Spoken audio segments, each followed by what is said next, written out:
இறுதி சடங்கு. ஒரு மனுஷன் உடம்பெல்லாம் ரத்தத்தோட தன்னோட உயிரை காப்பாத்திக்கிறதுக்காக சத்தமா கத்திட்டு வேகமா ஓடி போயிட்டு இருந்தாரு. குஷும் குஷும், நான் சொல்றது கேக்குதா இல்லையா? இவங்க ரெண்டு பேரும் என்ன கொல்ல பாக்குறாங்க.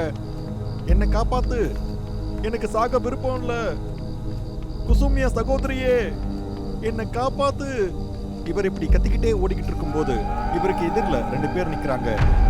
அவங்களோட உடம்பு முழுவதும் தீயால கருகி இருந்தது. அவங்கள பார்த்தா யாரா இருந்தாலும் பயந்து போயிடுவாங்க. அவருக்கு முன்னாடி நின்றுட்டு இருந்த அந்த ரெண்டு பேரும் திடீர்னு இவரை அட்டாக் பண்ணி கீழே சாச்சு இவர் மேல ஏறி உட்கார்ந்து இவரோட கறியை சாப்பிட ஆரம்பிக்கிறாங்க. அவர் இப்போ ரொம்ப சத்தமா கத்திக்கிட்டு இருந்தாரு. ஆனா அவர் கத்துற சத்தம் யாருக்குமே கேட்கல. அவர் அதே வேதனையில அங்கேயே இறந்து போயிட்டாரு. காலங்காத்தால பீமன் கையில ஒரு சொம்பு எடுத்துக்கிட்டு காட்டுக்கு போயிட்டு இருந்தாரு. அவர் பாதி தூக்கத்துல இருந்தாரு. வாயில ஒரு பல்குச்சை வச்சுக்கிட்டு அந்த காட்டுல நடந்து போய்கிட்டு இருந்தாரு. அப்ப திடீர்னு அங்க யாரோ ஒருத்தரோட அலறல் சத்தம் கேக்குது. அதை கேட்ட உடனே அவரோட அரகுற தூக்கமும் போயிடுச்சு. என் பொண்டாட்டிய விட்டுருங்க, இல்ல நான் உங்க யாரையுமே உயிரோடையே விட மாட்டேன். கௌரவ், நீ ஓடி போயிடு, இல்லைன்னா இவங்க உன்னை கண்டிப்பா சாகடிச்சிடுவாங்க. அந்த ஆணோட குரலும் பெண்ணோட குரலும் கேட்ட உடனே எந்த பக்கம் சத்தம் வருதோ அந்த பக்கமா பார்த்து பீமன் நடந்து போக ஆரம்பிச்சாரு. அவர் அந்த காட்டுக்குள்ள நடந்து போய்கிட்டே இருக்கும்போது எரிஞ்ச சதையோட வாசனை அவருக்கு தெரியுது.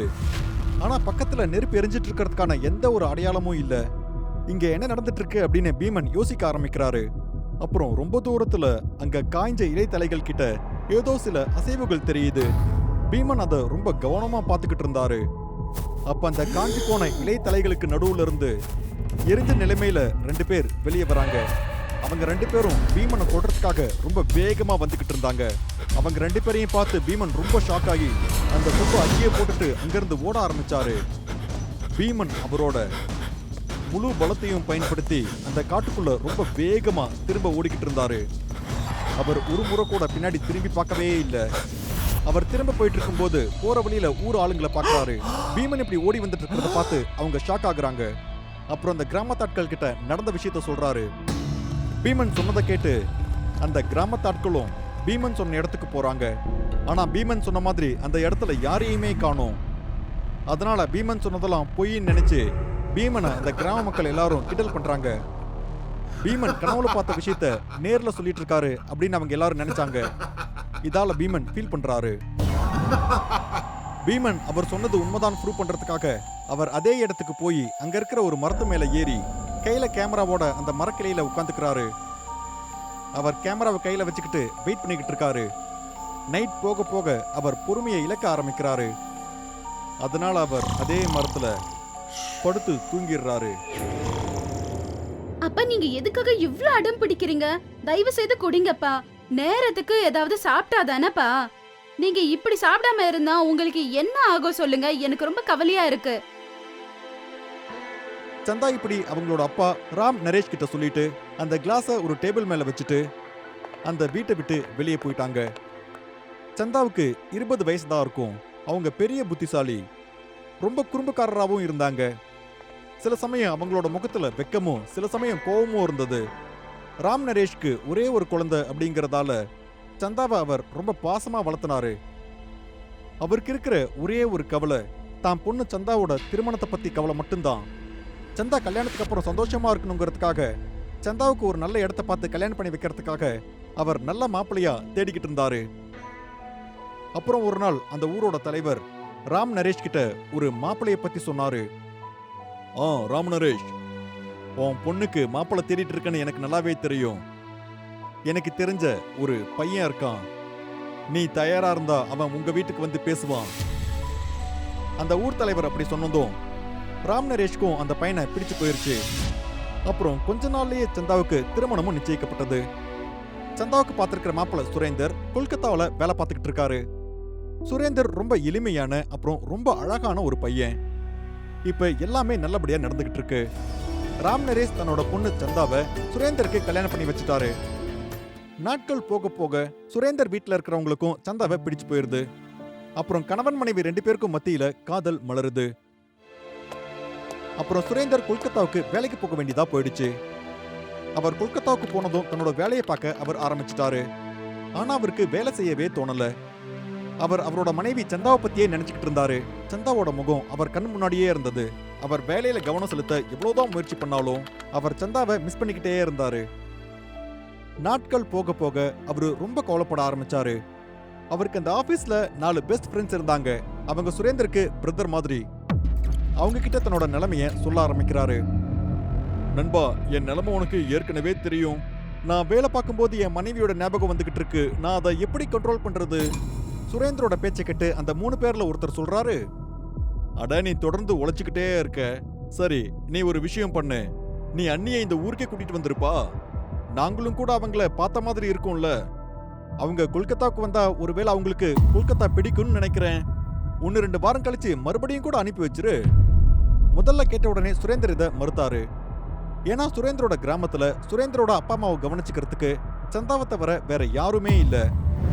ஆனா மெதுவா அவரோட மனசு இதுக்கு சம்மதிச்சுது. ஆனா சுரேந்தருக்கு ஒரு விஷயம் தெரியல. அவரோட ஃப்ரெண்ட்ஸ் 3 பேரோட மனசுலயும் ஒரு பயங்கரமான அருவருப்பான விஷயம் இருக்கும் அப்படின்னு. நாட்கள் மெல்ல மெல்ல கடந்து போச்சு. ஆனா எதுவும் இன்னும் சரியாகல. அப்ப சுரேந்தர் கிட்ட அவரோட ஃப்ரெண்ட் ஒருத்தர் சொல்றாரு, நண்பா, நாங்களாம் உன்னோட ஃப்ரெண்ட்ஸ். உன்னை எங்களால இப்படிலாம் பார்க்க முடியல. நீ கிராமத்துக்கு போ. நாங்களும் வேணும்னா உன் கூட உன்னோட கிராமத்துக்கே வரோம். நாங்களும் உன் கிராமத்தை சுத்தி பார்த்த மாதிரி இருக்கும். அப்புறம் உன்னோட அப்பா அம்மாவையும் பார்த்த மாதிரி இருக்கும். சுரேந்தருக்கு வீட்டுக்கு போகலாம்னு ஆசையா தான் இருந்தது. அவர் ஃப்ரெண்ட் சொன்னதை கேட்ட உடனே சரின்னு சொல்லிட்டாரு. அப்புறம் என்ன, சுரேந்தரோட சேர்ந்து அவரோட 3 ஃப்ரெண்ட்ஸும் கிராமத்துக்கு போறதுக்காக பஸ் ஸ்டாண்ட்ல வந்து வெயிட் பண்ணிக்கிட்டு இருந்தாங்க. அப்புறம் அவங்க 4 பேரும் சேர்ந்து சுரேந்தரோட கிராமத்துக்கு பஸ்ல போக ஆரம்பிச்சாங்க. சுரேந்தரோட கிராமம் ரொம்ப அழகான 4 பக்கமும் பசுமையான கிராமம். சுரேந்தரோட கிராமத்துக்கு போறதுக்கு பஸ்ல இருந்து இறங்கி கொஞ்சம் தூரம் நடந்து போகணும். அப்போ சுரேந்தர் கூட வந்த அவரோட ஃப்ரெண்ட் கௌரவ் சுரேந்தரை பார்த்து சொல்றாரு, நண்பா சொல்லு நண்பா, என்னால நடக்கவே முடியல. நீ ஒன்று பண்ணு, நீ மட்டும் வீட்டுக்கு போ. நாங்க இந்த காட்டிலேயே கொஞ்ச நேரம் ரெஸ்ட் எடுத்துட்டு அப்புறம் நாங்க மார்க்கெட்டுக்கு போய் அன்னிக்கு கிஃப்ட் வாங்கிட்டு வந்துடுறோம். அப்புறம் நீ வீட்டுக்கு போயிட்டு அண்ணியை கூட உன் கூடயே கூட்டிட்டு வந்துரு. நாங்க அண்ணியை பார்த்துட்டு அவங்களுக்கு கிஃப்ட் கொடுப்போம். அப்புறம் நம்ம 5 பேரும் ஒண்ணா போலாம். நீங்களே என்ன சொல்றீங்க? சரி சரி சரி. சுரேந்தருக்கு அவரோட ஃப்ரெண்ட்ஸ் அப்படி சொன்னதை கேட்டு கொஞ்சம் விசித்திரமா தெரியுது. ஆனா தன்னோட மனைவியை சந்திக்க போற ஆசையில அவரோட ஃப்ரெண்ட்ஸ் 3 பேரையும் அந்த காட்டிலேயே விட்டுட்டு அவரோட வீட்டுக்கு போறாரு. ஒரு 30-40 நிமிஷம் கழிச்சு சுரேந்தர் சந்தாவை கூப்பிட்டுக்கிட்டு அந்த காட்டுக்குள்ள வராரு. அப்புறம் என்ன, சுரேந்தர் கூட வந்த சந்தா அவரோட 3 ஃப்ரெண்ட்ஸையும் மீட் பண்றாங்க. அப்புறம் அவங்க 3 பேரையும் சந்தா வீட்டுக்கு இன்வைட் பண்றாங்க. ஆனா அந்த 3 பேரும் சந்தாவை பார்த்து ஒரு மாதிரி சிரிக்க ஆரம்பிக்கிறாங்க. இதை பார்த்த சந்தாவுக்கும் சுரேந்தருக்கும் கொஞ்சம் வித்தியாசமா தோணுது. அப்ப சுரேந்தரோட ஃப்ரெண்ட் கௌரவ் பல்ல கடிச்சுக்கிட்டு சுரேந்தரை பார்த்து சொல்றாரு, என்ன சுரேந்தர், என் தங்கச்சி உன்னை லவ் பண்றேன்னு எவ்வளவோ சொன்னா. என் தங்கச்சி எவ்வளோ மாடனா இருந்தா. ஆனா நீ என் தங்கச்சியை விட்டுட்டு என்கிட்ட கூட எதுவும் சொல்லாம இந்த கிராமத்துக்கு வந்து இந்த பட்டிக்காட்டு பொண்ணை கல்யாணம் பண்ணிருக்க. இவ என்ன அவ்வளோ பெரிய இவளா? இப்படி சொல்லிட்டு சந்தா பக்கத்துல போய் அவங்களோட சாரியை உருவ ஆரம்பிச்சாரு. அப்போ சுரேந்தரோட மத்த 2 ஃப்ரெண்ட்ஸும் சுரேந்தரை இறுக்கமா பிடிச்சுக்கிட்டாங்க. அப்ப சுரேந்தரோட கண் முன்னாடியே கௌரவ் சுரேந்தர் மனைவி சந்தாவை சீரழிச்சுக்கிட்டு இருந்தாரு. அப்ப சந்தா ரொம்ப சத்தமா கத்திக்கிட்டு இருந்தாங்க. ஆனா அப்ப சுரேந்தரால எதுவுமே பண்ண முடியல. மறுபடியும் சுரேந்தரோட ஃப்ரெண்ட்ஸ் எல்லாம் ஒன்னா சேர்ந்து சுரேந்தரையும் நிர்வாணப்படுத்தி அவரை கேவலப்படுத்த ஆரம்பிச்சாங்க.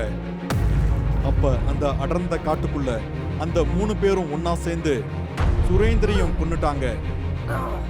மனுஷ ரூபத்துல இருக்கிற அந்த 3 மிருகங்களும் சந்தாவோட உடலை சீரழிக்க ஆரம்பிச்சாங்க. சந்தா கெஞ்சி பார்த்தாங்க, கத்துனாங்க. ஆனா அவங்க சந்தா மேல இரக்கமே காட்டல. அந்த 3 பேரும் ஒன்னா சேர்ந்து ரொம்ப கொடூரமான முறையில சந்தாவை கொன்னுட்டாங்க. அப்புறம் அதே காட்டுல காய்ந்த இலைத்தலைகளால 2 பேரோட உடலையும் மூடி தீ வச்சு கொளுத்திட்டாங்க. சந்தாவையும் சுரேந்தரையும் கொன்னுட்டு அந்த 3 பேரும் மறுபடியும் கொல்கத்தாவுக்கு போயிட்டாங்க. அப்புறம் அந்த காடே எரிய ஆரம்பிச்சது. அந்த காட்டோட சேர்ந்து சந்தாவோட உடலும் சுரேந்தரோட உடலும் எரிஞ்சு அழிஞ்சிருச்சு. அந்த காட்டுத்தீய பக்கத்துல இருக்கிற கிராம மக்களால அணைக்கவே முடியல. ஏன்னா காட்டுத்தீங்கிறது அவ்வளோ சாதாரண விஷயம் இல்ல. சில மக்கள் அவங்களோட சுய லாபங்களுக்காக இன்னும் காட்டுத்தீய உருவாக்கிட்டு தான் இருக்காங்க. மெதுவா இருட்டாக ஆரம்பிச்சது. சந்தாவும் சுரேந்திரம் நைட் ஆகியும் வீட்டுக்கு வரல. அதனால சுரேந்திரோட அப்பா சந்தாவும் சுரேந்திரம் வீட்டுக்கு வரேன்னு சொல்லியிருந்தாங்க, இன்னும் வரவே இல்லை அப்படின்னு அக்கம் பக்கத்து வீட்டுல சொல்லி அவங்க எல்லாரையும் கூட்டிக்கிட்டு காட்டுக்குள்ள போனாரு. அவங்க எல்லாரும் கையில ஒரு தீப்பந்தத்தை எடுத்துக்கிட்டு போய்கிட்டு இருந்தாங்க. அவங்க எவ்வளோ தேடியும் சந்தாவியும் சுரேந்திரையும் அவங்களால கண்டுபிடிக்க முடியல. இங்க கொல்கத்தாவுல ஒரு நாள் திடீர்னு கௌரவ் வீட்டு முன்னாடி சில பேர் நின்னுக்கிட்டு இருந்தாங்க. என்னாச்சுன்னு தெரியல. கௌரவ் ரொம்ப கொடூரமான முறையில அவரோட மர்ம உறுப்பையை யாரோ அறுத்திருந்தாங்க. அவரோட உடல்ல பல இடங்கள்ல நகைக்கீறல்கள் இருந்தது. அவர் ரொம்ப கொடூரமான முறையில இறந்திருந்தாரு. போலீஸ் இந்த கேஸ விசாரணைக்கு எடுத்திருந்தாங்க. கடந்த ஒரு மாசத்துக்கு முன்னாடி கௌரவ் ஒரு பொண்ணு கூட ரிலேஷன்ஷிப்ல இருந்தாரு. 2 பேரும் அதிகமா சந்திச்சுக்கிட்டு இருந்தாங்க. ஆனா அந்த பொண்ணு யாரு, எப்படி இருந்தாங்கன்னு யாருக்குமே தெரியாது. அப்ப கௌரவோட தங்கச்சி போலீஸ் ஸ்டேஷனுக்கு வந்து ஒரு விசித்திரமான நிகழ்வை சொல்றாங்க. ஒரு நாள் கௌரவ் அண்ணா வீட்ல இருந்து கிளம்பி போகும்போது நான் கூட அவர் பின்னாடியே போனேன். அவர் இங்க இருந்து கிளம்பி போய் தனியா ஒரு இடத்துல உட்கார்ந்துகிட்டு இருந்தாரு. அங்க இருந்து கொஞ்ச தூரத்துல நின்னு அவரை பாத்துக்கிட்டே தான் இருந்தேன். அவரு ரொம்ப நேரமா அங்க உட்கார்ந்துகிட்டே இருந்தாரு. ஆனா ஒரு விசித்திரமான விஷயம் என்னன்னா, கௌரவ் அண்ணா யார்கிட்டயும் பேசிட்டு இருக்காரு. அதுதான் விசித்திரமா இருந்தது. ஆனா அங்க கௌரவ் மட்டும் தான் இருந்தாரு, யாரும் இல்ல. அவரை பார்த்து இவருக்கு ஏதாவது பைத்தியம் பிடிச்சிருக்கான்னு எனக்கு தோணுச்சு.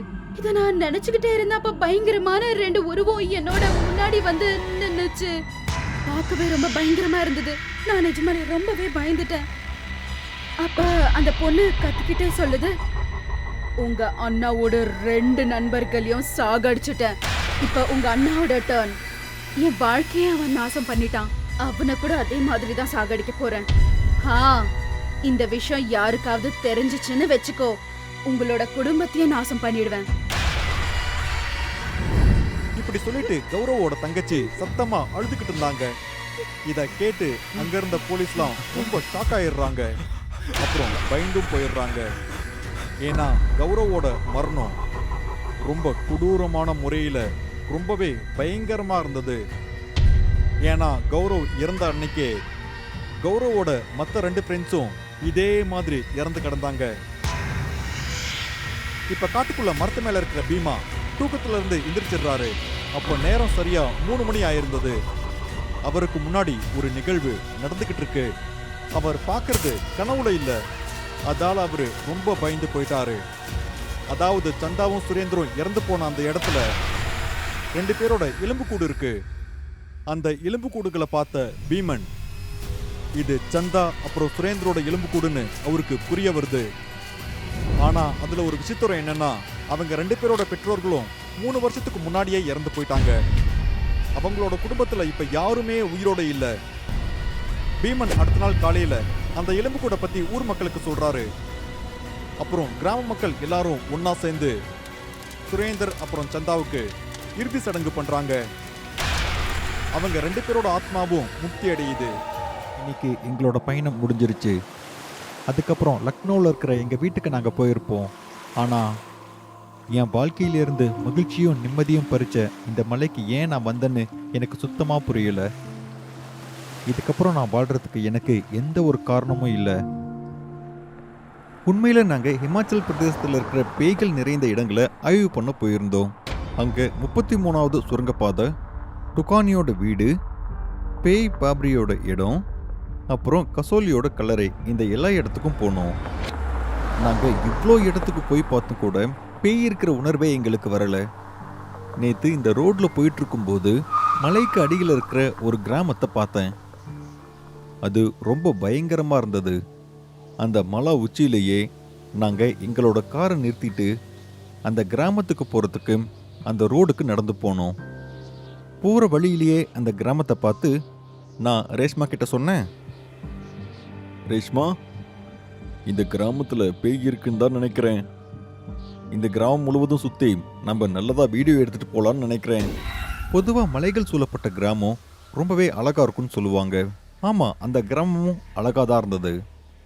ஆனால் அங்கே இருக்கிற யாரோட முகத்திலையும் சுத்தமாக சிரிப்பே இல்லை. அப்புறம் எப்படி அது அழகா இருக்குன்னு சொல்ல முடியும்? அங்கே சில வீடுகள் காலியாக தான் இருந்தது. அந்த இடத்துல ஒரு வயசானவர் அமைதியாக விறகு சேகரிச்சிட்டு இருந்தாரு. பெண்கள் அவங்களோட வேலையில் பிஸியாக இருந்தாங்க. அங்கிருந்த குழந்தைகள் ஏதோ ஒன்று வரத ரொம்ப பயந்து போய் பார்த்துக்கிட்டு இருந்தாங்க. ரேஷ்மா அந்த குழந்தைகள் கிட்ட ரொம்ப அன்பா பேச போனாங்க. ஆனால் அந்த குழந்தைகள் யாருமே ரேஷ்மா சொல்றத கேட்கவே இல்லை. அப்போ ரேஷ்மா என்கிட்ட சொன்னாங்க, பேபி, இந்த இடம் பார்த்துட்டு இருந்தா ரொம்ப ஹாண்டடா இருக்கு. இன்னைக்கு நம்ம நிஜமாலே இங்க தான் ஸ்டே பண்ண போறோமா? ரேஷ்மா சொன்னதை கேட்டு நான் சிரிச்சுக்கிட்டே ரேஷ்மா கிட்ட சொன்னேன், ஆ இன்னைக்கு நம்ம இங்கேயே இருப்போம். நீ பயப்பட மாட்டல்ல? உனக்கு பயம் வந்ததுன்னா மலை உச்சியில் இருக்கிற அந்த கோவிலுக்கு போவோம். இது வரைக்கும் அங்கே விறகுகளை அடுக்கி வச்சு விறகுகளை எரிக்கிறதுக்கு தயாராயிட்டு இருந்த அந்த வயசானவர் திடீர்னு வந்து எங்ககிட்ட சொன்னாரு, நீங்க இங்க தங்க விரும்புனா நீங்க மலைக்கு உச்சியில் இருக்கிற அந்த கோவிலுக்கு போகாம இங்கேயே தங்கிக்கோங்க. ஏன்னா மலைக்கு மேல இருக்கிறது கோவில் இல்லை, அது பிசாசோட வீடு. அதனால நைட் இங்கேயே தங்கிட்டு நீங்க காலையில போங்க. அப்புறம் இங்க தங்கறதுக்கு நான் பணம் வாங்கிப்பேன். நீங்க கிளம்பி போறதுக்கு முன்னாடி எங்கிட்ட பணம் கொடுத்துட்டு போங்க. இதெல்லாம் சொல்லிட்டு அவரு முன்னாடி போயிட்டாரு. அவரு மலைக்கு மேல போக வேண்டான்னு சொன்னதும் எனக்கு அந்த இடத்துக்கு போலாங்கிற இன்ட்ரெஸ்ட் அதிகமானது. ஆனா நானும் ரேஷ்மாவும் அந்த வயசானவர் சொன்ன ரூமுக்கு போனோம். அங்க ஃப்ரெஷ்அப் ஆகிட்டு வெளியே வந்தோம். அந்த கிராமத்துல அழகா இருந்த இடங்கள் எல்லாத்தையும் நான் என்னோட கேமராவில் படம் பிடிக்க ஆரம்பிச்சேன். அங்கேயும் இங்கேயும்னு சுத்தி திரிஞ்சு அந்த கோவிலுக்கு போறதுக்கான இடத்தை நாங்க கண்டுபிடிச்சிட்டோம். நானும் ரேஷ்மாவும் அந்த கோவிலுக்கு போக ஆரம்பிச்சோம். அப்போ அந்த வயசானவர் எங்களுக்கு பின்னாடி நின்றுகிட்டு இருந்தாரு. அவரு கத்தி சொன்னாரு, நில்லுங்க, எங்க போறீங்க? மலைக்கு போக வேணாம்னு நான் சொன்னல, திரும்பி வாங்க. அந்த வயசானவர் சொன்னதால நாங்க அங்க போகாம திரும்பவும் அந்த கிராமத்துக்கே வந்துட்டோம். இருந்தாலும் கூட அந்த மலை மேல என்ன இருக்குன்னு தெரிஞ்சுக்கிறதுக்கு எனக்கு ரொம்ப ஆவலா இருந்தது. இப்போ இரவு வர ஆரம்பிச்சிருச்சு. இப்போ நான் ரேஷ்மா பக்கத்துல நின்றுகிட்டு இருந்தேன். அப்போ அந்த வயசானவர் நெருப்பு பக்கத்துல உட்காந்துக்கிட்டு இருந்தாரு. இப்போ நான் கேமராவை எடுத்து அதை எல்லாத்தையும் படம் பிடிக்க ஆரம்பிச்சேன். அப்புறம் அந்த வயசானவர் பக்கத்துல உட்காந்துக்கிட்டு அந்த பேயோட கதையை கேட்க ஆரம்பிச்சேன். நான் இப்படி கேட்டதால அவரு ரொம்ப கோபமாயிட்டாரு. அதை பத்தி பேசுறதுக்கு கொஞ்சம் கூட விருப்பமே இல்லை அப்படின்னு அவர் சொன்னாரு. அதனால தான் இந்த கிராமத்தோட நிலைமை இப்படி ஆயிடுச்சுன்னு சொன்னாரு. அவர்கிட்ட நான் கெஞ்சி கேட்க ஆரம்பிச்சேன். அதனால அவரு அந்த கதையை சொல்றேன்னு ஒத்துக்கிட்டாரு. அப்புறம் நான் கேமரா ஷூட் பண்றதை பார்த்து அவர் என்கிட்ட சொன்னாரு, அவ பேயா மந்திரவாதியான்னு எனக்கு தெரியாது.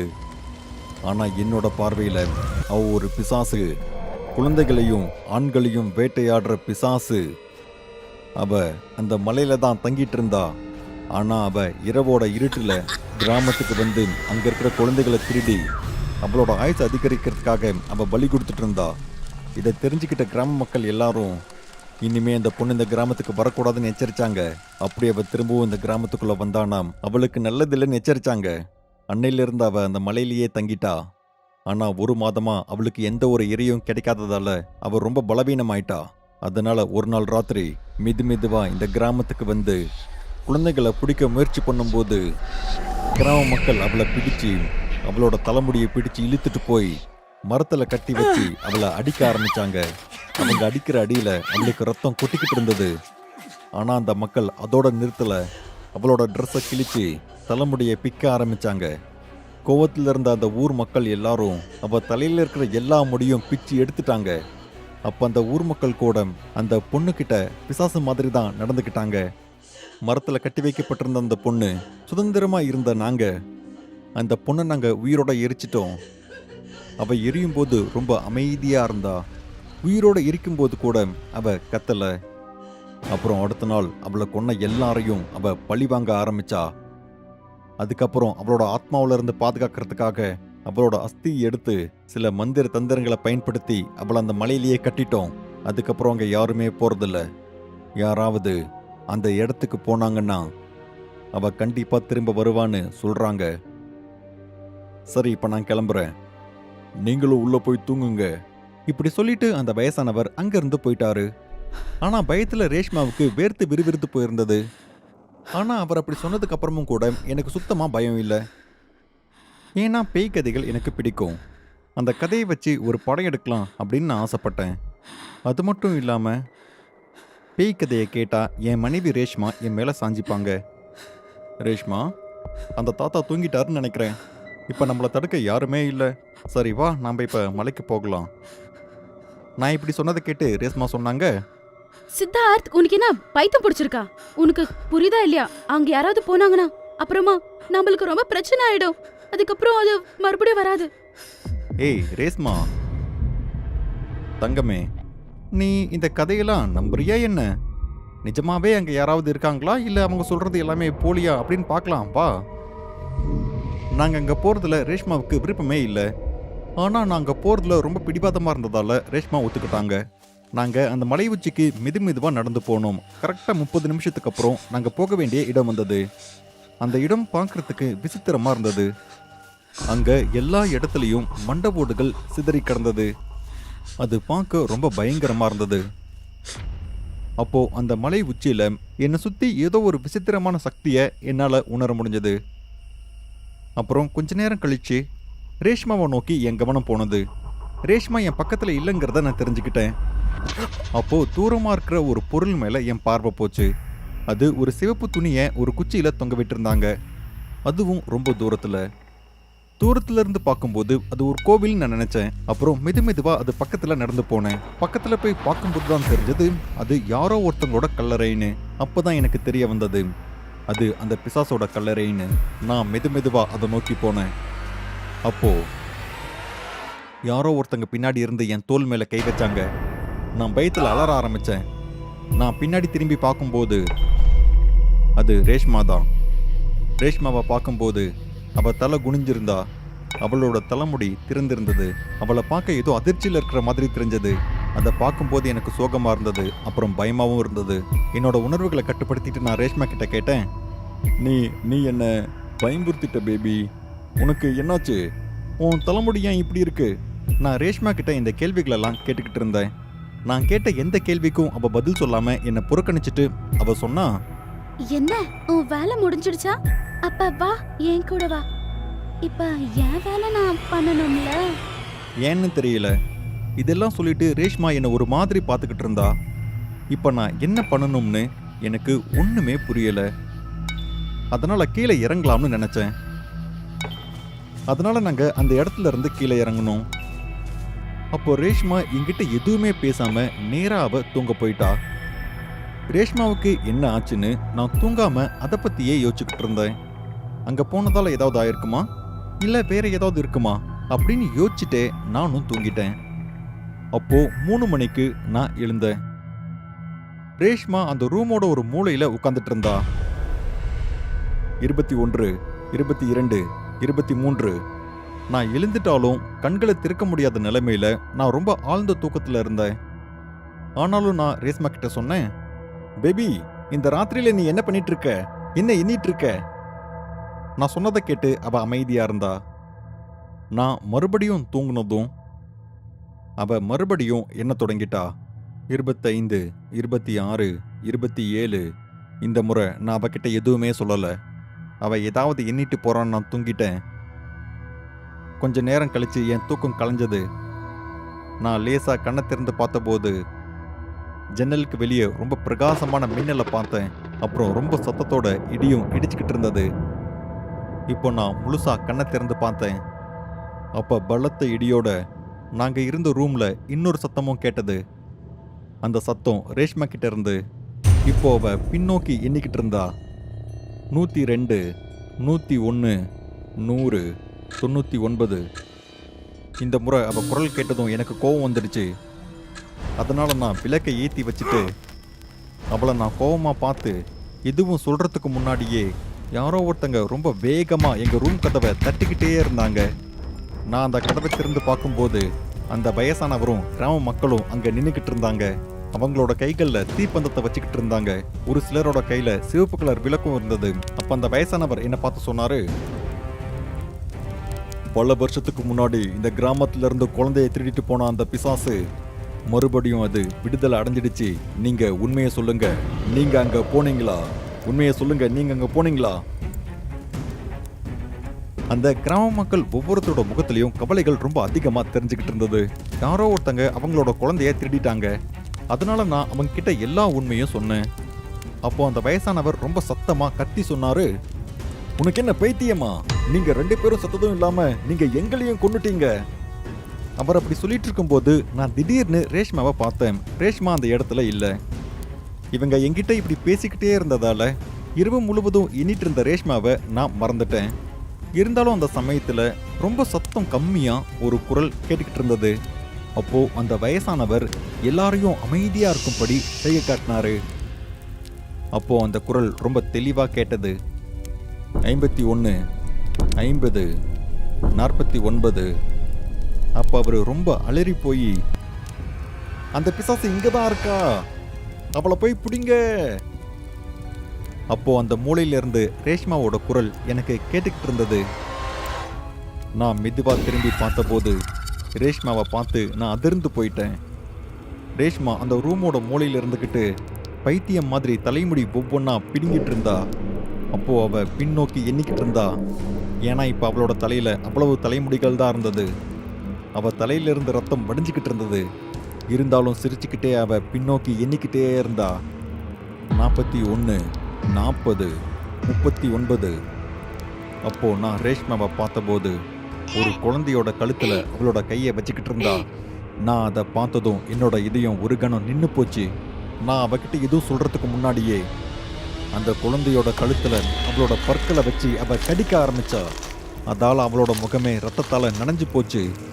இதெல்லாம் பார்த்து எனக்கு என்ன பண்றதுன்னு ஒண்ணுமே புரியல. நான் அப்படியே தரையில மயங்கி கீழே விழுந்துட்டேன். அப்ப அந்த கிராம மக்கள் உள்ள வந்து அவளை வலுக்கட்டாயமா வெளியே இழுத்துட்டு போனாங்க. ரேஷ்மாவுக்கு உதவ முடியுங்கிற தைரியம் எனக்கு இல்லை. நான் மறுபடியும் எந்திரிக்க முயற்சி பண்ணேன். ஆனா அந்த இடத்துல இருந்து என்னால எழுந்திருக்க முடியல. என்னோட சுயநினைவு இழந்ததால என் கண்கள் தன்னால மூடிக்குச்சு. அப்போ திடீர்னு அந்த கிராம மக்களோட குரல் கேட்டதும் எனக்கு நினைவு வந்தது. நாம அந்த பிசாசை கொன்ன மாதிரி இவளையும் கொல்லுங்க, இல்லைன்னா இந்த கிராமத்துல இருக்கிற மீதி பேரையும் இவ கொன்னுடுவா. ஆமா, கொல்லுங்க கொல்லுங்க. நான் என் கண்ணை திறந்து பார்த்தபோது அவங்களாம் ஒன்று சேர்ந்து ரேஷ்மாவை பிடிச்சு ஒரு மரத்தில் கட்டி வச்சிருந்தாங்க. அவள் தலையிலிருந்து ரத்தம் ஒழுகிட்டு இருந்தது. அவளுக்கு முடியே இல்லை. அப்போ அந்த ஊர் மக்கள் அவள் மேலே கல்லெடுத்து வீசிக்கிட்டு இருந்தாங்க. அப்போ அந்த இடத்துல நின்றுக்கிட்டு இருந்த ஒருத்தர் கையில் தீப்பந்தத்தை வச்சுக்கிட்டு தயாராக இருந்தார். நான் எழுந்து ரேஷ்மாவை காப்பாற்றலான்னு நினச்சிக்கிட்டு இருந்தேன். ஆனால் அந்த கிராம மக்கள் என்னோட கை கால்களையும் கட்டி போட்டு வச்சுருந்தாங்க. நான் அப்போது ரொம்ப சத்தமாக கத்திக்கிட்டு கதறிக்கிட்டு இருந்தேன். ஆனால் நான் கத்துனது அங்கே இருக்கிற யாருக்குமே கேட்கல. அப்போ அவங்க ரேஷ்மாவை உயிரோடு எரிச்சாங்க. ரேஷ்மா எரிஞ்சிட்டு இருக்கிறத நான் என் கண்ணால் பார்த்துக்கிட்டு இருந்தேன். அப்போ என்னால் எதுவுமே பண்ண முடியல. ரேஷ்மா எரிஞ்சு முடிஞ்சதும் அந்த வயசானவர் மறுபடியும் சடங்காலையும் மந்திரங்களாலையும் அந்த பிசாசை மறுபடியும் அந்த மலையிலேயே கட்டி போட்டுட்டாங்க. அப்புறம் ரேஷ்மாவோட அஸ்தியை எங்கிட்ட கொடுத்தாரு. இதை கங்கையில் கரைச்சிடுங்க. அப்படி பண்ணா அவ ஆத்மா சுத்தி தெரியாது, அவ முக்தி அடைஞ்சிடுவா. அப்புறம் மகனே, உன்னோட ரேஷ்மாவை நாங்க கொல்லல. அவளோட வாழ்க்கை உன்னாலதான் அழிஞ்சது. நீ தான் அவளை அந்த மலைக்கு கூட்டிட்டு போன. குறைஞ்சபட்சம் இப்ப நீயாவது உயிரோட இருக்கியே. இப்ப இங்க இருந்து போயிடு. இந்த கிராமத்துக்கு மறுபடியும் திரும்ப வரவே வராத. எனக்கு ஒரு குற்ற உணர்வு. என்னாலதான் ரேஷ்மா கொல்லப்பட்டா. ஆனா அவளோட ஆத்மாவை என்னால அலையவிட முடியாது. அதனால் அந்த கிராமத்தை விட்டு நான் வெளியே வந்ததும் நான் நேராக கங்கைக்கு போனேன், ரேஷ்மாவோட அஸ்தியை கரைக்கிறதுக்காக. ஆனால் ரேஷ்மாவை மட்டும் என்னால் தனியாக போக விட முடியாது. அப்போ நான் அவகிட்ட சொன்னேன். நான் அவகிட்ட என்ன சொன்னேன்னா, ரேஷ்மா நான் வரேன், ரேஷ்மா நான் வரேன். என்ன யூஸ்லெஸ்ஸான இடம் இது. கரண்ட் இல்லை, எந்த ஒரு எக்யூப்மெண்ட்ஸும் கிடையாது. நான் ரொம்ப கஷ்டப்பட்டுட்டு இருக்கேன் ஷாலினி. சரி, நீயும் இந்த இடத்துக்கு வந்துரு. இங்க வேலை இல்லைன்னா கூட பரவாயில்ல, குறைஞ்சபட்சம் நீ இருந்தாலாவது எனக்கு இங்க டைம் பாஸ் ஆகும். இந்த மாதிரி என் மனைவி கிட்ட நான் வழக்கமா பேசிட்டு இருப்பேன். நைட் வர வரைக்கும் டைம் பாஸ்க்காக நான் என் மனைவி ஷாலினி கிட்ட தினமும் பேசிட்டு இருப்பேன். பகல் நேரம் முழுவதும் சும்மா உட்காந்துக்கிட்டு என் மனைவி கூட ஃபோன்ல பேசுறது தான் என்னோட வேலையே. நான் ஒரு கவர்மெண்ட் டாக்டரா இருக்கேன். கவர்மெண்ட் கொடுக்குற மருந்துகளை திருடி நான் பிடிபட்டதால சிட்டியில இருந்த என்ன இந்த கிராமத்துக்கு மாத்திருக்காங்க. ஆனா உண்மை என்னன்னா, கவர்மெண்ட் டாக்டருக்கு சம்பளம் கிடைக்கிறதே கஷ்டம்தான். ஒரு நாளைக்கு கிட்டத்தட்ட நான் 16 மணி நேரம் வேலை செஞ்சேன். எனக்கு சம்பளமும் கம்மி தான். அந்த ஹாஸ்பிட்டல்ல மருந்துகளை நான் மட்டும் திருடல, மற்ற டாக்டர்கள் கூட தான் திருடுனாங்க. நான் என் சீனியர் கூட அதிகமாக பேசாததால அவங்க என்ன மட்டும் குற்றவாளி ஆக்கிட்டாங்க. இன்னும் அந்த கேஸ் நடந்துக்கிட்டு தான் இருக்கு. எல்லாம் திட்டம் போட்டபடி நடந்தா அவங்க மறுபடியும் என்னை கொல்கத்தாவுக்கு கூப்பிடுவாங்க. ஆனால் இந்த விஷயம்லாம் தண்ணீர வரைக்கும் நான் இந்த சின்ன கிராமத்தில் தான் இருந்தாகணும். ஒரு வாரம் ஆகி கூட இங்க ஒரு நோயாளி கூட வரவே இல்லை. நான் இந்த கிராமத்துல ஒரு சிலர்கிட்ட கேட்டப்போ இந்த கிராம மக்கள் எல்லாம் ஆயுர்வேத மருத்துவத்தை நம்புறதா சொன்னாங்க. இருந்தாலும் அது எனக்கு ரொம்ப நல்லதாயிடுச்சு. இப்போ நான் அதிகமாக கவலைப்பட வேண்டியதில்லை. ஒரு நாள் நைட் நான் என் மனைவி சாலினி கிட்ட பேசிக்கிட்டு நான் கிளினிக்லயே தூங்கிட்டேன். அப்போ திடீர்னு கிளினிக்கு ஃபோன் வந்தது. ஃபோன் ரிங் ஆகிறத கேட்டு நான் அப்படியே ஷாக் ஆகிட்டேன். இந்த கிளினிக்ல ஃபோன்லாம் வேலை செய்தா? இது எனக்கு முன்னாடியே தெரிஞ்சிருந்தா இதை யூஸ் பண்ணியே என் பொண்டாட்டிக்கிட்ட பேசியிருப்பேன். மொபைல் ஃபோன் பில்லை வேஸ்ட் பண்ணியிருக்க மாட்டேன். இப்படி நான் எனக்குள்ள பேசிட்டு அந்த ஃபோனை எடுக்க போனேன். நான் எடுக்க போகும்போது அந்த ஃபோன் ரிங் ஆகிறது நின்றுடுச்சு. நல்லது, அவங்களே கட் பண்ணிட்டாங்க. இல்லைன்னா அந்த ஃபோனை எடுத்து நான் கட் பண்ணியிருப்பேன். இந்த நைட் நேரத்தில் யார் ஃபோன்லாம் அட்டன் பண்ணுவாங்க? இப்படி நான் எனக்குள்ளேயே சொல்லிக்கிட்டு மறுபடியும் தூங்குறதுக்கு நான் என் சேர் கிட்ட போனேன். அப்போ அந்த ஃபோன் மறுபடியும் அடிச்சுக்கிட்டு இருந்தது. அந்த சத்தத்தை கேட்டு நான் ரொம்ப கோவமாயிட்டேன். நான் அந்த ஃபோனை எடுத்து அவங்கள திட்டிட்டு ஃபோனை வச்சிடலாம் அப்படின்னு முடிவு பண்ணி வச்சிருந்தேன். அப்போ நான் அந்த ஃபோன் எடுக்கிறதுக்கு போனேன். ஆனால் மறுபடியும் அந்த ஃபோன் கட் ஆயிடுச்சு. அப்போ ரொம்ப லேட் நைட் ஆயிடுச்சு. இந்த ஃபோன் அடிக்காமல் இருக்கிறதுக்கு நான் ஒரு வழி பண்ணிட்டேன். அந்த ஃபோனோட ஒயரை பிடுங்கிட்டு நான் மறுபடியும் என் சேர் கிட்ட உட்கார போனேன். நான் போயிட்டே இருக்கும்போது மறுபடியும் அந்த ஃபோன் ரிங் ஆக ஆரம்பிச்சது. அப்போ அந்த நேரத்தில் எனக்கு கோபம் இன்னும் அதிகமானது. இப்போ நான் ஒரு விதமான ஆபத்தை உணர்ந்தேன். நான் மெதுவா ஃபோன் அடிக்கிற பக்கமாக நடந்து போனேன். நான் அந்த ஃபோனை பார்த்தேன். அதில் மறுபடியும் ஒயர் இணைக்கப்பட்டிருந்தது. ஆனால் இது எப்படி சாத்தியம்? ஒரு நிமிஷத்துக்கு முன்னாடி தான் நான் ஒயரை தனியாக பிடுங்கி வச்சேன். அது மட்டும் இல்லாமல் என்ன தவிர இந்த கிளினிக்கில் வேற யாருமே இல்லையே. அப்போ இந்த ஒயரை மறுபடியும் யார் இணைச்சிருப்பாங்க? இந்த மாதிரி நான் எனக்குள்ளேயே நிறைய யோசிச்சுக்கிட்டு இந்த முறை ரிங் ஆகிட்டே இருக்கிற அந்த ஃபோனை நான் எடுத்துட்டேன். யார் இது? இதுக்கு நீங்கள் ரிங் விட்டு கட் பண்ணிகிட்டே இருக்கீங்க. டைம் என்னன்னு தெரியுமா? ஃபோனை வச்சுட்டு போய் தூங்க. ஆப்போசிட் சைடில் இருக்கிறவங்க என்ன சொல்கிறாங்கன்னு நான் கேட்கவே இல்லை. அதுக்குள்ளே நான் ஃபோனை வச்சுட்டேன். இந்த முறை நான் சேர் கிட்ட உட்காரத்துக்கு போகல. நான் அந்த ஃபோன் பக்கத்துலேயே நின்றுக்கிட்டு இருந்தேன். மறுபடியும் அந்த ஃபோன் ரிங் ஆகும்னு நான் உறுதியாக நினச்சிக்கிட்டு இருந்தேன். ஆனால் நான் தப்பு பண்ணிட்டேன். கிட்டத்தட்ட அரை மணி நேரமாக நான் அந்த ஃபோன் பக்கத்துலேயே நின்றுக்கிட்டு இருந்தேன். ஆனால் அந்த ஃபோன் மறுபடியும் ரிங் ஆகவே இல்லை. என்னால் தூக்கத்தை கட்டுப்படுத்த முடியாமல் டெலிஃபோன் ஒயரை தனியாக பிடுங்கிட்டேன். அப்புறம் அந்த டெலிஃபோனோட ரிசீவரையும் தனியாக எடுத்து வச்சுட்டேன். மறுபடியும் நான் என் சேர்க்கிட்ட உட்காரத்துக்கு போனேன். அப்போ நேரம் நள்ளிரவு. நான் என் கனவுல என் காதல் மனைவியை பார்த்துக்கிட்டு இருந்தேன். அப்போ திடீர்னு மறுபடியும் அந்த டெலிஃபோன் அடிச்சது. என் கோபம் தலைக்கு ஏறிடுச்சு. நான் அந்த ஃபோன் பக்கத்தில் போய் பார்க்கும்போது அந்த ஃபோனில் ரிசீவர் இருந்தது. அப்புறம் ஒயரும் இணைக்கப்பட்டிருந்தது. உண்மையை சொல்ல போனால் இப்போ நான் ரொம்ப பயந்துட்டேன். இருந்தாலும் கோவம் எனக்கு ரொம்ப அதிகமாக இருந்தது. அந்த டெலிஃபோனை எடுத்து தரையில் ஓங்கி அடித்தேன். அந்த ஃபோன் துண்டு துண்டா தரையில் உடஞ்சி கிடந்தது. அந்த டெலிஃபோனில் இருந்த ஒயரை எடுத்து அந்த ஒயரையும் நான் ரொம்ப கோவமாக தனித்தனியாக பிச்சு போட்டுட்டேன். அப்போ நான் உடஞ்சி போன அந்த டெலிஃபோனையே பார்த்துக்கிட்டு இருந்தேன். அப்போ எனக்கு மூச்சு வாங்கிட்டு இருந்தது. இதையும் வேகமாக துடிச்சிட்டு இருந்தது. ஒருவேளை மறுபடியும் அந்த ஃபோன் அடிச்சதுன்னா? இப்போ நான் என் திருப்திக்காக உடஞ்சி போன அந்த டெலிஃபோனோட துண்டுகளை எடுத்துட்டு போய் ரொம்ப கோவமா ரொம்ப வேகமா அதை தூரமா தூக்கி வீசினேன். நான் இப்போ பயந்துக்கிட்டே உள்ள வந்து அந்த சேர்ல உட்காந்துக்கிட்டேன். அப்போ எனக்கு தூக்கமே வரல. இனிமே அந்த டெலிஃபோன் அடிக்காது. அந்த டெலிஃபோன் அடிக்கணும்னா அது முதல்ல இருக்கணும் இல்லையா? மகிழ்ச்சியோட நான் இப்போ தூங்க முயற்சி பண்ணேன். ஆனால் அப்போ எனக்கு கொஞ்சம் கூட தூக்கமே வரல. என் மனைவி ஷாலினி கூட பேசலாம்னு நினச்சிக்கிட்டு இருந்தேன். ஆனால் அப்போ லேட் நைட் ஆயிருந்தது. அதனால நான் என்ன பண்ணுறதுன்னு தெரியாம நான் என் ஃபோன் எடுத்து கேம் விளையாட ஆரம்பித்தேன்.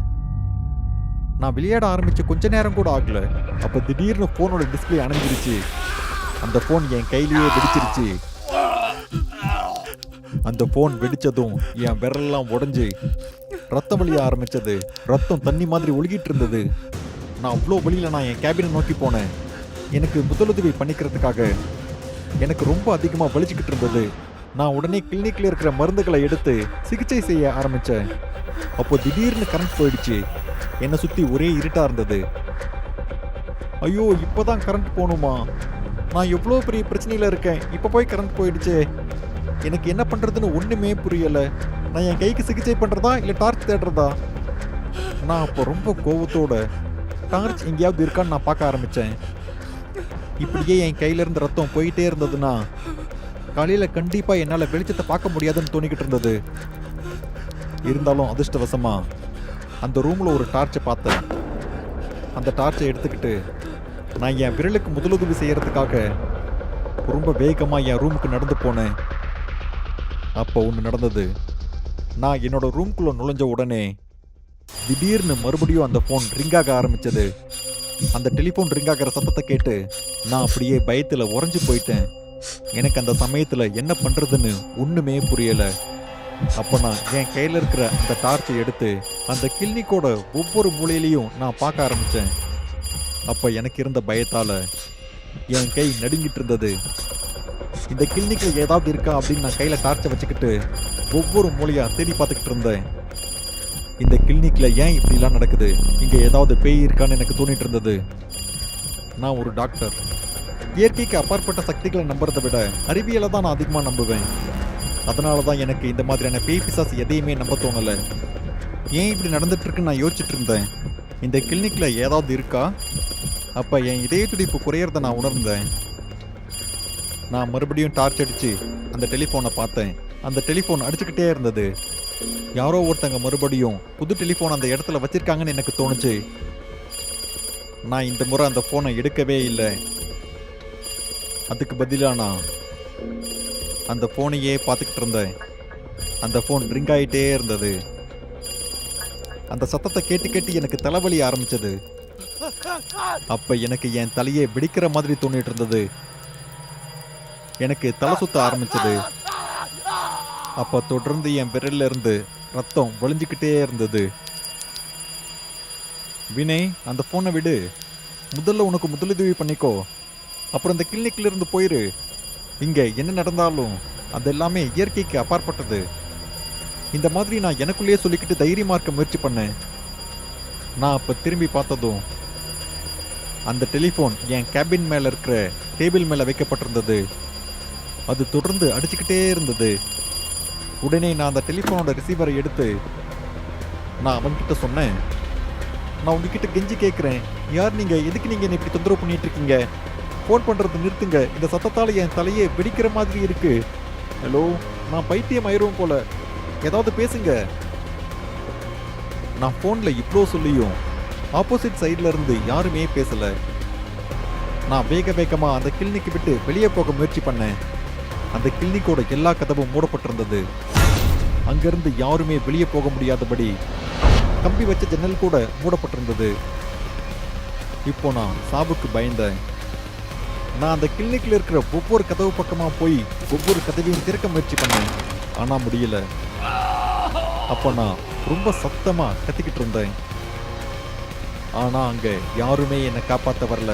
நிறைய முயற்சி செஞ்சு பார்த்ததுக்கப்புறம் நான் திரும்பி பார்த்தேன். அங்கே தரையில் எக்கச்சக்கமான டெலிஃபோன்கள் இருந்தது. அங்கே எங்கே பார்த்தாலும் ஒரே டெலிஃபோனாகவே இருந்தது. இவ்வளோ டெலிஃபோனை பார்த்து நான் தகிச்சு போய் நின்றுக்கிட்டு இருந்தேன். என் இதய துடிப்பு கேட்குற அளவுக்கு அந்த ரூம் அவ்வளோ அமைதியாக இருந்தது. அப்போ திடீர்னு அந்த ஃபோன்கள் ரிங்காக ஆரம்பிச்சது. டேபிளில் இருந்த ஃபோன், அலமாரியில் இருந்த ஃபோன், அந்த இடத்துல இருந்த ஒவ்வொரு ஃபோனும் ரிங் ஆகிட்டே இருந்தது. அங்கே நடக்கிறதெல்லாம் பார்த்து எனக்கு பைத்தியமே பிடிச்சிருச்சு. நான் ஒவ்வொரு டெலிஃபோனை எடுத்து உடைக்க ஆரம்பித்தேன். இருந்தாலும் அந்த ஃபோன்லாம் ரிங் ஆகிட்டே இருந்தது. அந்த சத்தத்தை கேட்டு கேட்டு எனக்கு தலையை வெடிக்கிற மாதிரி ஆயிடுச்சு. அப்போ நான் அப்படியே மயக்கம் போட்டு கீழே விழுந்துட்டேன். நான் அப்படியே ஆழ்ந்த உறக்கத்துக்கு போயிட்டேன். அவ்வளவுதான். அடுத்த நாள் காலையில இன்னொரு சூசைடு. என்ன நடக்குதுன்னு தெரியல, சாவறதுக்காகவே இந்த இடத்துக்கு வராங்க. கான்ஸ்டபிள் தனிராம் அறிக்கையை தயார் பண்ணிட்டு இருக்கும்போது இன்ஸ்பெக்டர் துஷந்த் கிட்ட இப்படி சொல்றாரு. அப்போ இன்ஸ்பெக்டர் துஷந்த் தனிராம பார்த்து சொல்றாரு, ஓ தனிராம், உனக்கு இன்னுமா புரியல? இந்த கிளினிக்ல நடக்கிற 13வது தற்கொலை இது. யார் இங்க வந்தாலும் ஏன் சாகுறாங்கன்னு தெரியல. அவங்க சாவணும்னே இங்க அனுப்பப்படுறாங்க. இவரோட வழக்கு இன்னும் நீதிமன்றத்துல நடந்துட்டு இருக்குன்னு நினைக்கிறேன். ஆமா சார், இவர் கவர்மெண்ட் ஹாஸ்பிட்டல்ல இருந்து 150 கோடி ரூபாய் மதிப்புள்ள மருந்துகளை திருடி இருக்காரு. அதனாலதான் இவரை இங்க டிரான்ஸ்பர் பண்ணியிருந்தாங்க. ஆனா பாவம், இறந்து போயிட்டாரு.